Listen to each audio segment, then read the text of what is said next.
Today we have a special short video presentation. We'll be teaching you kung paano ibalik sa dating brilliance yung inyong bass strings. So, syempre sa mga bassista dyan, naluluma yung bass strings with continued use. Here's a method you can do para ibalik yung brilliance nga niya. Of course, we have MP with us. And, itong bass na gamit niya is a Warwick rock bass, and syempre gamit na yung strings, so here's what it sounds like.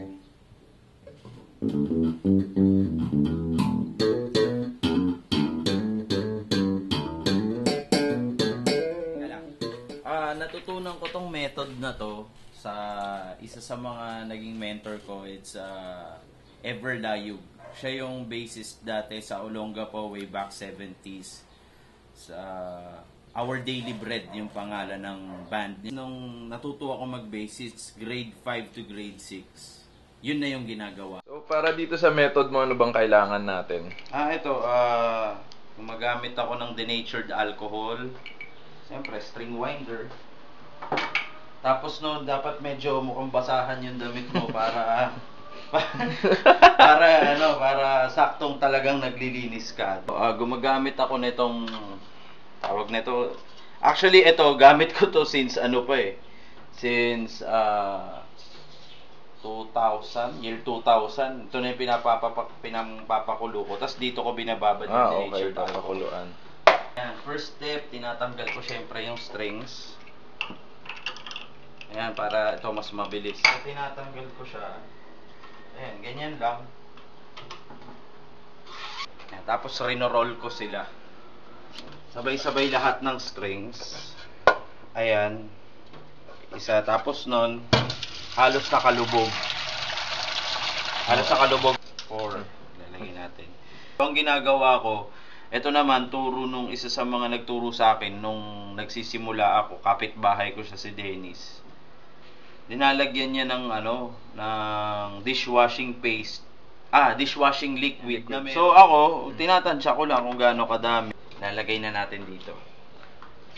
Lulutuin na natin. Lulutuin na natin yung string. Ayan, ganyan.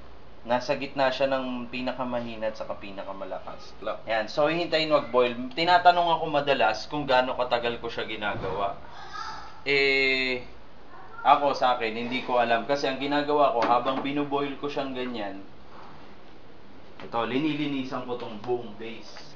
Ito, habang nagbo-boil siya, lilinisan ko. Una kong ang mga materials na ginagamit ko sa kanya, kailangan ko ng oil, mga iba, fretboard conditioner, pero nakita ko halos pareho lang naman effect. Pagka rosewood, wala to, mga 4-in-1 lang, yung mga pang makina ng tapantan.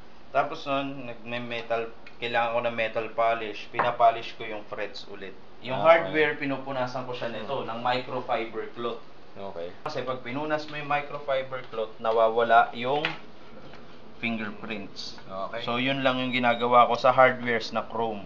Pero sa mga ganito, syempre hindi mga kikintab yan. Since may car wash yung family namin, hindi na ako bumibili ng iba pang mihingi na lang ako nito, Zymol. Parang wax enhancer or pwede rin wax. Ang unang step na ginagawa ko, linilinisan ko muna yung tawag nito, fret wires. Kahit ano namang metal polish pwede. Pero pinaka-best na nagamit, Photosol wires. Ayan. Ginagawa ko ganyan, madadali. Natin. So all the way up, gagawin ko hanggang dito. Ina-applyan ko ng oil yung fingerboard. Ayan, ganyan lang. Ayan, lahat sila linalagyan ko. So, by trees yung ginagawa ko sa kanila. Ito, na-oilan ko na. So, natapos ko na yung buong fingerboard kasama yung fret wires. Ang ginagawa ko pag ganyan, ibig sabihin nakakalahati na ako sa ginagawa dyan.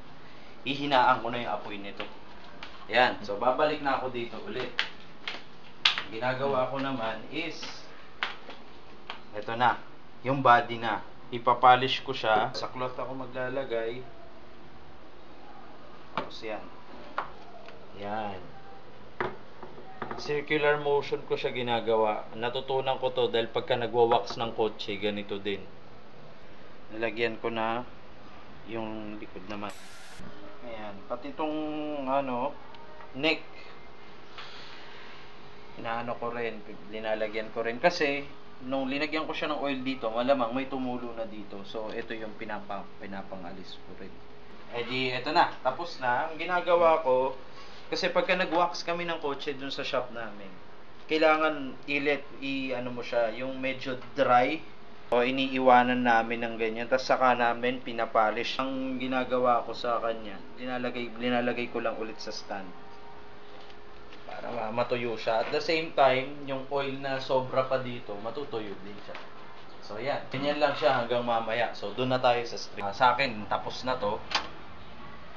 So tatapon ko na siya. Lipat. Ayan, tinapon ko na siya. Dahil wala na akong makitang cloth. Mawala ng lumang brief. Ito ang pang tatanggal natin ng to. Ayan, first kong ginukuha is yung first string, yung pinakamanipis. Ayan, ginaganyan ko siya. Okay. Ayan, makikita nyo, ayan yung dumi niya. Ako ang ginagawa ko hanggang sa medyo mawala yan. Ayan. So, ganong ulit na method to. Halos lahat ng 4 na string na yan. Ganyan ang method. Nandito na ako sa E string. Kung papansin, ito yung laging mas madumi. Kasi ito yung gamit na strings eh. Okay, yan. So, nandyan na siya. Same din dun sa iba. Hanggang sa nakalagay na siya dyan sa loob. So, mula malaki hanggang paliit siya. Ito na tayo sa last na string. Ayan. Yan yung sinasabing papaliit.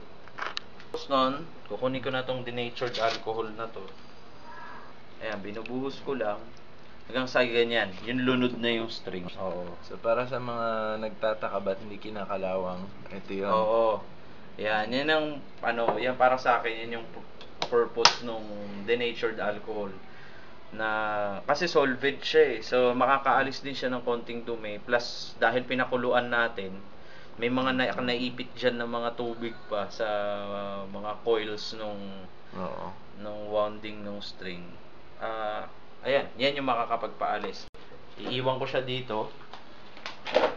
Yan. Tatakpan ko siya. Din kasi mabilis mag-evaporate yung yung denatured alcohol. Ayan, nakita nyo, dry na yung natin. Yung linagay natin dito, yung parang wax niya. So, nandito pa rin yung strings, nakababad pa rin. Uunahin natin to. Hayaan natin siyang nakababad dyan.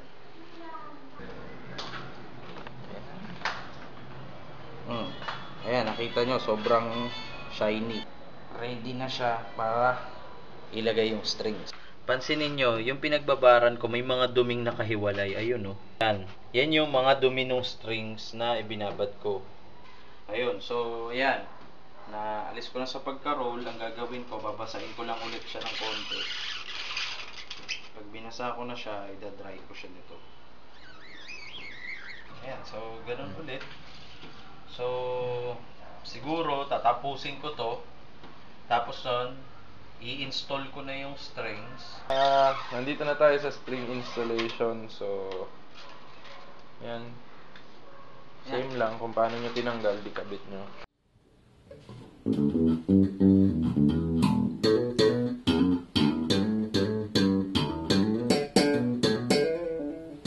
Saan ko na? Ayan. So, everything flat pa rin. Maski dito sa natin. Ito. Okay?